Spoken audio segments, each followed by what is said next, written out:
কাম এটাই কৰিব নোৱাৰ এইখন ঘৰত যদি শান্তিয়ে বিচাৰি নাপাও তেন্তে তই ইয়াত আছ কিয় গুচি যা ইয়াৰ পৰা এইষাৰ কথা তই আগতেও বহুবাৰ কলি আৰু মই নীলাজৰ দৰে শুনি আছো ইচ্ছা কৰিও তোৰ ইচ্ছা পূৰণ কৰিব পৰা নাই আৰু দুদিনমান ধৈৰ্য ধৰ তাৰ পিছত এইটো ডায়লগ মাৰিবলৈ তই মোক আৰু ইয়াত বিচাৰি নাপাও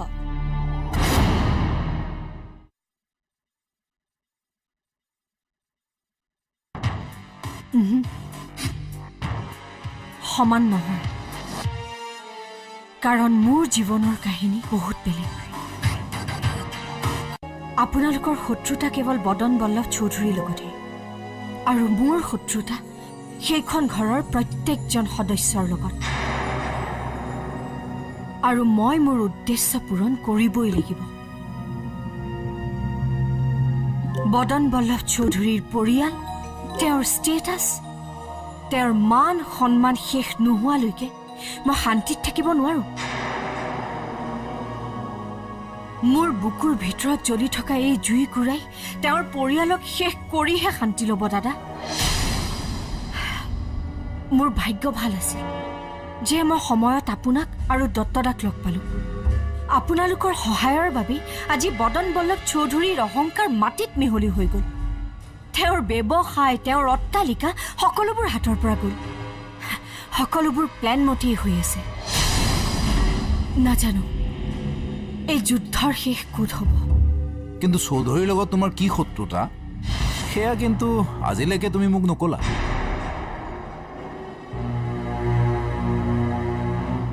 লাহে লাহে সকলো কথাই গম পাব দাদা মোৰো এই কথাবোৰ চিঞৰি চিঞৰি ক'বলৈ মন যায় কিন্তু ভয় লাগে কিজানি চৌধুৰী আগতীয়াকৈ গম পাই যায় তেতিয়া মোৰ উদ্দেশ্যৰ কি হ'ব আৰু কোনো কাৰণতে মোৰ এই কাম মই আধৰুৱা কৰিব নোৱাৰো নহ'লে মোৰ জীৱনলৈ কাল অমানিশা মাতি অনা সেই মানুহজন বাচি যাব বদন বল্লভ চৌধুৰী আৰু তেওঁৰ একমাত্ৰ কন্যা ৰাগিনী মোৰ প্ৰধান লক্ষ্য হয় এই পৃথিৱীত মই থাকিম নহয় তেওঁলোক থাকিব তাৰমানে কি তুমি তেওঁলোকক হত্যা কৰিবা নেকি মৃত্যুতকৈ যদি কিবা ডাঙৰ শাস্তি আছে মই এওঁলোকক দিম কি কৰিম মই নিজেই নাজানো মই জানো যে তেজৰ সম্পৰ্ক নাথাকিলেও বৰ্তমান আমি ককাই আৰু ভনী আৰু এইজন ককায়েকে ভনীয়েকক কেতিয়াও আইন হাতত তুলি ল'বলৈ নিদিয়ে মোক মোৰ লক্ষ্যত উপনীত হ'বলৈ দিয়ক দাদা আপুনি মোক বাধা নিদিব কাৰণ মোৰ জীৱনৰ একমাত্ৰ উদ্দেশ্য হৈছে বদন বল্লভ চৌধুৰীক ধ্বংস কৰা আৰু এই সময় এতিয়া নিচেই কাষত mister Badan Ballabh Choudhury your time starts now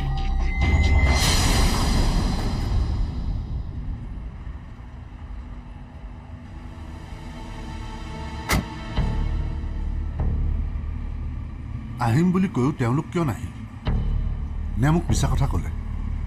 phone এটাকে কৰোঁ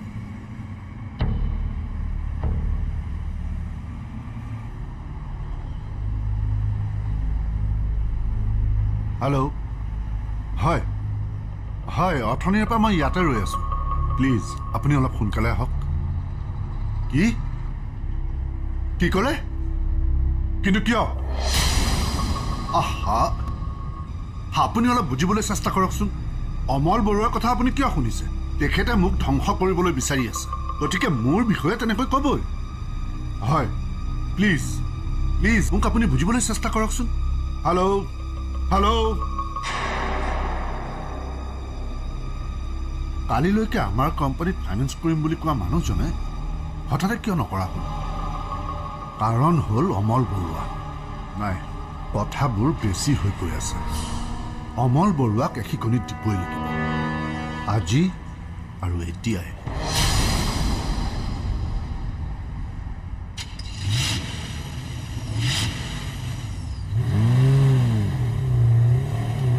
চৌধুৰীৰ সৰু ল'ৰাটো কি নাম আছিল তাৰ ৰক্তিম য়েছ ৰক্তিম সিটো তোমাৰ পুৰণা বন্ধু আছিল হয় আচলতে তাৰ লগত বন্ধুত্ব মই নিজ ইচ্ছাৰে কৰিছিলোঁ কিয়নো বদন বল্লভ চৌধুৰীৰ ঘৰৰ প্ৰতিটো খবৰৰ মোৰ খুব প্ৰয়োজন আছিল আৰু সেইটো তেতিয়াহে সম্ভৱ আছিল যেতিয়া মই তেওঁৰ কোনোবা আপোন মানুহৰ সম্পৰ্কত থাকোঁ সেইবাবে বাছি ল'লোঁ মই ৰক্তিমক যাতে মই তাৰ জৰিয়তে সেইখন ঘৰত প্ৰৱেশ কৰিব পাৰোঁ আৰু ৰাঘৱ সি কেনেকৈ তোমাৰ প্ৰেমত পৰিল সিটো আন কাৰোবাকহে বিয়া পতাৰ কথা আছিল